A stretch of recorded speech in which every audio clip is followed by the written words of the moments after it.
Hello friends, welcome back to my channel. তো বন্ধুরা, finally আমরা এখন কথা বলবো আকার ট্রেলারটা নিয়ে, AKA আফরান নিশোর আপকামিং মাচ অ্যাওয়েটেড সিরিজ, যেটা ফাইনালি 4 সেপ্টেম্বর হইচইতে রিলিজ করতে চলেছে। সো অবভিয়াসলি আমরা খুবই এক্সাইটেড এই সিরিজটা নিয়ে, কারণ আমাদের আফরান নিশো আবারও ব্যাক করছে আর কি ওয়েব সিরিজে।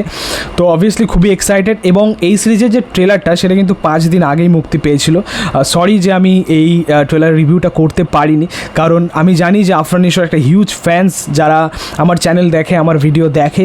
তো সরি তাদের জন্য যে আমি রিভিউটা আনতে পারিনি, বাট এখন ফাইনালি আমরা কথা বলবো এই ট্রেলারটা নিয়ে। তো কেমন লাগলো এই ট্রেলার? দেখো, তোমাদেরকে যদি আমি এই ট্রেলারটাকে নিয়ে এক লাইনে রিভিউ করি, ভাই সিরিয়াসলি নিঃসন্দেহে এই ট্রেলারটা আমার খুব ভালো লেগেছে। খুব সুন্দর একটা ট্রেলারে মেকিং হয়েছে।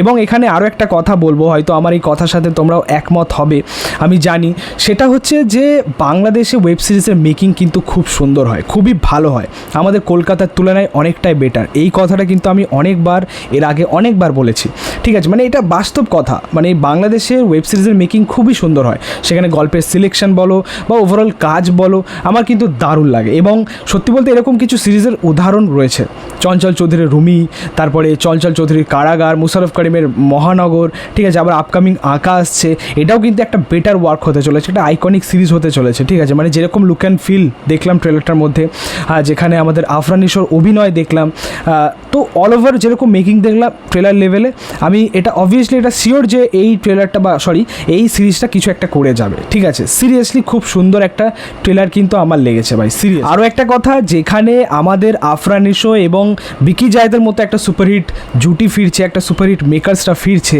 তো সেখানে নিঃসন্দেহে একটা ভরসা তো জাগেই, একটা ভরসা তো আছে এই সিরিজটা নিয়ে, ডেফিনেটলি এই সিরিজটা খুব ভালো ওয়ার্ক হোক। এবার যদি আমরা এই ট্রেলারটার বাকি দিকগুলো নিয়ে কথা বলি, দেখো অনেস্টলি বলতে গেলে এই ট্রেলারটা স্টার্টিংয়ের যে পোর্শনটা ছিল, যেখানে একটা ফিমেল ভয়েস ওভার পেলাম, সেখানে গল্পটাকে সে ন্যারেট করছে যে 1999-98 গল্প, সেখানে আঁকা বলে একজন ছিল যে মানুষকে হত্যা করছিল।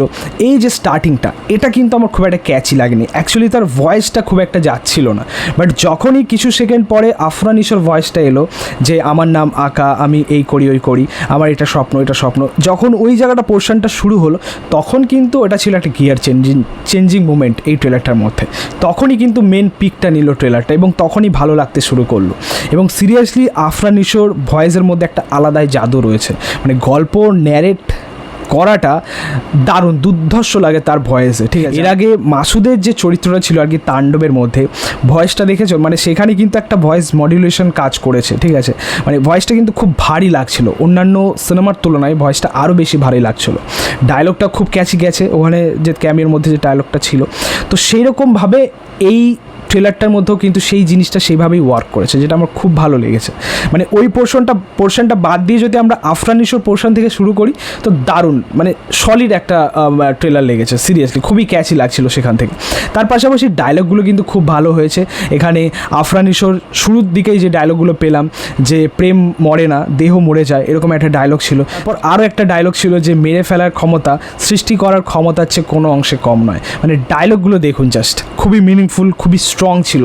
তো অবভিয়াসলি ডায়লগগুলো খুব ভালো ওয়ার্ক করেছে, এবং সত্যি বলতে আমি দেখতে পাচ্ছি এটা বাস্তব কথা। আমি বারবার যে বাংলাদেশের সিনেমা নিয়ে, সেখানকার কাজ নিয়ে কথা বলছি বা বাহবা দিচ্ছি, সেটা এই নয় যে আমি বাংলাদেশকে এগিয়ে রাখছি, মানে অন্যান্য ইন্ডাস্ট্রিকে ছোট করে আমি বাংলাদেশকে উপরে তুলছি বা একটু বেশি আর কি বাংলাদেশের কাজ নিয়ে কথা বলছি, এমন কিন্তু কিছু নয়, ঠিক আছে? মানে যেটা বাস্তব, অ্যাকচুয়ালি বাংলাদেশের এখন কাজ খুব ভালো হচ্ছে। রিসেন্ট টাইমে তুমি ছবিগুলোর মেকিং দেখো, ছবিগুলোর সংলাপের কাজ দেখো, তুমি দাগি বলতে পারো যে দাগের একটা ডায়লগ কিন্তু এখন আমার মনে আছে, যে ক্ষমা চাইনি বলে অনেক ক্ষমতাশালীর পতন হয়েছে। মানে এরকম কিছু ক্যাচি ডায়লগ রিসেন্ট টাইমে আমরা তাণ্ডবেও পেয়েছি। তো অবভিয়াসলি সংলাপের কাজও কিন্তু খুব ভালো হচ্ছে, তো এগিয়ে তো রাখতেই হবে। তো যাই হোক, ডায়লগের কাজ খুবই ভালো হয়েছে। পাশাপাশি এই প্রত্যেকটা ফ্রেমে আমরা দেখলাম এই ট্রেলারটার মধ্যে আফরান নিশোর যেরকম রিয়াকশন ছিল, যেরকম তার ওই চেল্লানোর জায়গাটা, বা যেরকম তার ওই সিগারেট খাওয়ার যে সিনটা, প্রত্যেকটা জায়গায় এক্সপ্রেশন ভাই দুর্ধর্ষ। মানে অভিনেতা আফরান নিশোকে আমরা দেখতে পাচ্ছি, মানে দুর্ধর্ষ অভিনেতা আফরান নিশোকে দেখতে পাচ্ছি। এছাড়া আমরা এই ট্রেলারটার মধ্যে নাবিলাকেও পেলাম, কিছু লুকস পেলাম তার, তো বেশ ভালো লাগছিল, খুব মিষ্টি লাগছিল। এবং হয়তো নাবিলা এবং আফরান নিশো হয়তো প্রথমবার কাজ করতে চলেছেন এই সিরিজটার মধ্যে, খুব সম্ভবত, আমি জানি না, এর আগে আমি তাদের একসাথে কাজ দেখিনি, বাট অবভিয়াসলি তাদের কেমিস্ট্রিটা বেশ ভালোই লাগছে। সো আলটিমেটলি ওভারঅল কাজ কেমন হয় সেটা হচ্ছে। দেখো, তোমাদেরকে বলে রাখি যে এখনও পর্যন্ত মানে ট্রেলার লেভেলে গল্প কিন্তু একদমই লুকিয়ে রাখাই হয়েছে, মানে খুব একটা বেশি কিছু রিভিল করে করে দেওয়া হয়নি।